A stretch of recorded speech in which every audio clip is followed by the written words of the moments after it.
দর্শক, নিজেকে প্রধানমন্ত্রী দাবি করে ডোনাল্ড ট্রাম্পকে অভিনন্দন বার্তা পাঠিয়েছেন শেখ হাসিনা।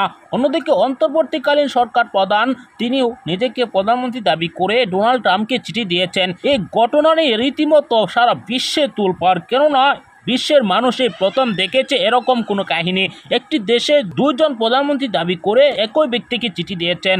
দর্শক, এই ভিডিওতে আমরা দেখব ডোনাল্ড ট্রাম্প কি বলেছেন। এমনকি সাবেক প্রধানমন্ত্রী মনে করেন শেখ হাসিনাকে ভারত, এমনকি ইতিমধ্যে পাগল দাবি করছেন অনেকে শেখ হাসিনাকে। আন্তর্জাতিক মহলে আবার কঠিনভাবে ধরা খেয়েছেন শেখ হাসিনা, রীতিমতো ফেসে গিয়েছেন। এই ভিডিওতে দেখতে পারবেন, না টেনে একদম শেষ পর্যন্ত দেখবেন। চ্যানেলে নতুন হলে সাবস্ক্রাইব করে রাখবেন, একটি লাইক করছে, কেননা তিনি পদত্যাগ করে দেশ ছেড়ে পালিয়ে গিয়েছেন লেজ গুটিয়ে ভারতে। তারপর এখন নিজেকে প্রধানমন্ত্রী দাবি করছেন। ডোনাল্ড ট্রাম্পকে প্রথমে চিঠি দিয়েছেন ডক্টর মোহাম্মদ ইউনূস, তার বন্ধু হিসাবে তিনি চিঠি দিয়েছেন।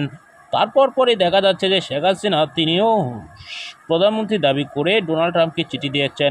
এই ঘটনার পর এবার ভারত থেকেই বার্তা, শেখ হাসিনা সাবেক প্রধানমন্ত্রী বলে দিয়েছে ভারত থেকে তাকে তাড়িয়ে দিতে পারে এরকম বক্তব্য দিলে। দর্শক, এবার কঠিনভাবে ফেসে গিয়েছেন, কেননা শেখ হাসিনার এই চিঠি আন্তর্জাতিক মহলের কাছে পৌঁছে গেলে তারপর শেখ হাসিনাকে কী মনে করবে তারা, কেননা তিনি পদত্যাগ করে দেশ ছেড়ে পালিয়ে গিয়েছেন। 3 মাস হয়েছে, এটি সারা বিশ্বের মানুষ জানে, সারা বিশ্বের গণমাধ্যমে প্রচার হয়েছে এরকম ভিডিও।